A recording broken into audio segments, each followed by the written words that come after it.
Hello friends, नमस्ते and welcome to my channel reflects positively with Richa Agarwal. एक बार एक गांव में बहुत ही बुद्धिमान व्यक्ति रहता था। वह अपने गांव का मेयर था। हर कोई उसका सम्मान करता था और उसके विचारों को अच्छी तरह से मानता था। बहुत से लोग सलाह लेने के लिए उनके पास आते थे। हालांकि उनका बेटा बहुत आलसी था और अपना सारा समय सोने और अपने दोस्तों के साथ बिताने में बर्बाद करता था। किसी भी तरह की सलाह या धमकी से उसे कोई फर्क नहीं पड़ा। वह बिल्कुल भी नहीं बदला। साल बीत गए और समय के साथ उस बुद्धिमान व्यक्ति की युवा अवस्था। जैसे जैसे वह बूढ़ा होता गया, उसे अपने बेटे के भविष्य की चिंता होने लगी।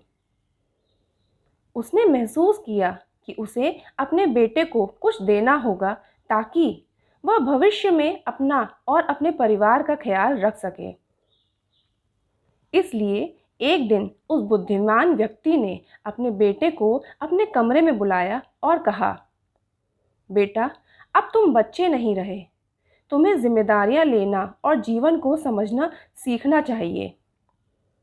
मैं चाहता हूँ कि तुम अपने जीवन का वास्तविक उद्देश्य खोजो और एक बार जब तुम इसे पा लो तो इसे हमेशा याद रखना और तुम हमेशा के लिए खुशी और आनंद से भरा जीवन जीना।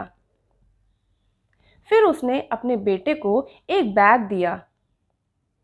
जब बेटे ने बैग खोला तो वह देखकर हैरान रह गया कि उसमें 4 जोड़ी कपड़े थे, प्रत्येक मौसम के लिए एक। कुछ कच्चा खाना, अनाज, दालें, थोड़े पैसे और साथ में एक नक्शा भी था। उसके पिता बोले, मैं चाहता हूँ कि तुम एक खजाने की खोज में जाओ। मैंने उस जगह का नक्शा तैयार किया है जहाँ खजाना छिपा हुआ है। तुमको बस जाकर उसे ढूंढने की ज़रूरत है। बेटे को यह विचार बहुत पसंद आया। पहली बार उसने सोचा कि उसके पिता के पास उसके लिए एक अच्छा विचार है। इसलिए अगले दिन वह उत्सुकता से खजाने की खोज में निकल पड़ा। उसे वास्तव में सरहदों, जंगलों, पर्वतों और नदियों को पार कर बहुत दूर यात्रा करनी पड़ी। दिन हफ्तों में और हफ्ते महीनों में बदल गए। रास्ते में वह बहुत से लोगों से मिला। किसी ने भोजन से तो किसी ने आश्रय देकर उसकी मदद की। उसे रास्ते में लुटेरों का भी सामना करना पड़ा और ऐसे लोगों का भी जो उसे धोखा देने की कोशिश कर रहे थे। उसने अपने रास्ते में सबसे अच्छी और सबसे बुरी मानवता का अनुभव किया। धीरे धीरे मौसम बदला और इसके साथ साथ आसपास के नज़ारे और वातावरण भी बदल गए।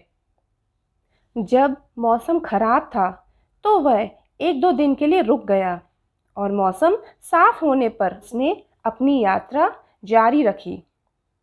आखिरकार एक लंबे समय के बाद वह अपनी मंजिल पर पहुंचा। वह एक चट्टान थी। नक्शे में दिखाया गया था कि खजाना एक पेड़ की छांव में बड़ी सी चट्टान के नीचे रखा हुआ है। पेड़ को देखते ही वह जमीन खोदने लगा। उसने खोजा और खोजा, चट्टान के नीचे, ऊपर, आसपास, आजू बाजू, चारों ओर, हर जगह, लेकिन उसे कुछ नहीं मिला। उसने खजाने की तलाश और खुदाई में 2 दिन बिता दिए थे। तीसरे दिन तक वह इतना थक गया था कि उसने लौटने का फैसला कर लिया।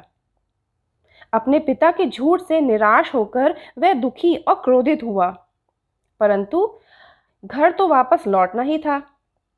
वापस जाते समय उसने उसी बदलते मौसम, वातावरण और नज़ारों का अनुभव किया।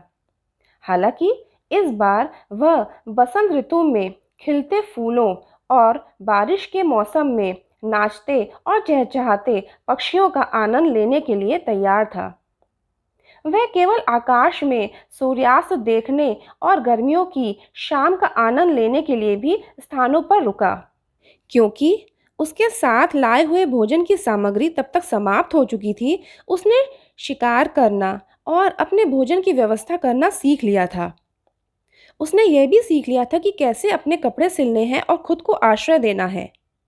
अब वह सूर्य की स्थिति से दिन का समय पता लगाने और उसके अनुसार अपनी यात्रा की योजना बनाने में सक्षम था। वह यह भी सीख चुका था कि जंगली जानवरों से खुद को कैसे बचाया जाए। वह उन्हीं लोगों से मिला जिन्होंने पहले उसकी मदद की थी। इस बार वह कुछ दिन उनके साथ रहा और किसी न किसी तरह से उनकी मदद की। उसने महसूस किया कि वे एक साधारण राहगीर के लिए कितने अच्छे थे, जिसके पास बदले में उन्हें देने के लिए कुछ भी नहीं था। वह जब घर पहुंचा तो उसने महसूस किया कि उसे उस जगह को छोड़े 2 साल हो चुके थे। वह सीधे अपने पिता के कमरे में गया।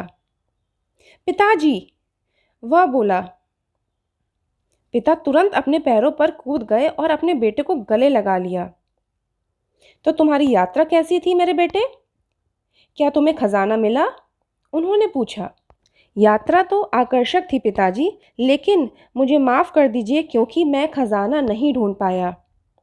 हो सकता है कि मेरे पहुंचने से पहले किसी ने इसे ले लिया हो। उसने अभी अभी जो कहा उससे वह खुद ही चौंक गया, क्योंकि अब उसे अपने पिता पर क्रोध नहीं आ रहा था। उल्टा वह खुद ही उनसे माफ़ी मांग रहा था।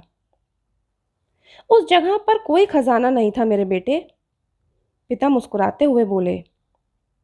फिर आपने मुझे उसे ढूंढने के लिए क्यों भेजा था? बेटे ने प्रश्न किया। मैं इसका जवाब तुम्हें ज़रूर देना चाहूँगा, लेकिन पहले तुम बताओ कि तुम्हारा सफ़र कैसा रहा। क्या तुम्हें मज़ा आई? पहले तो बिल्कुल नहीं पिताजी, मेरे पास समय नहीं था। मुझे चिंता थी कि मेरे पहुंचने से पहले कहीं कोई और खजाना ढूंढ ना ले। मैं चट्टान तक पहुंचने की जल्दी में था, लेकिन मैंने घर वापस लौटते समय यात्रा का आनंद लिया। मैंने कई दोस्त बनाए और हर रोज़ चमत्कार देखे। इतने सारे अलग अलग हुनर और जीवित रहने की कला सीखी। इतना कुछ मैंने सीखा कि मुझे खजाना ना मिलने का दर्द भी मैं भूल गया हूँ। बिल्कुल मेरे बेटे, मैं चाहता हूँ कि तुम अपने जीवन को एक लक्ष्य के साथ आगे बढ़ाओ, लेकिन अगर तुम सिर्फ लक्ष्य पर ध्यान केंद्रित रखोगे तो तुम जीवन के असली खजाने से चूक जाओगे। सच तो यह है कि जीवन का और कोई लक्ष्य नहीं है, केवल उसे अनुभव करने और हर एक दिन के साथ बढ़ने के अलावा। किसी ने क्या खूब कहा है, जीवन का उद्देश्य इसे जीना है, अनुभवों का अधिकतम स्वाद लेना है, नए और समृद्ध अनुभवों के लिए उत्सुकता और बिना किसी भय के पहुंचना है। दोस्तों, जीवन में एक लक्ष्य या पर्पस का होना ज़रूरी है, वरना बिना किसी लक्ष्य के जीवन व्यर्थ है, अर्थहीन है। परंतु साथ में ये भी याद रखना ज़रूरी है कि ज़िंदगी एक सफ़र है और अपने लक्ष्य की प्राप्ति में इतना नहीं खो जाना चाहिए कि सफ़र का आनंद ही लेना भूल जाएं। और क्या पता कि मंजिल तक पहुंचने पर उतनी खुशी मिल भी पाए या नहीं जितनी हमने कल्पना की थी। तो आज की ये स्टोरी लाइफ के पर्पस को लेकर थी।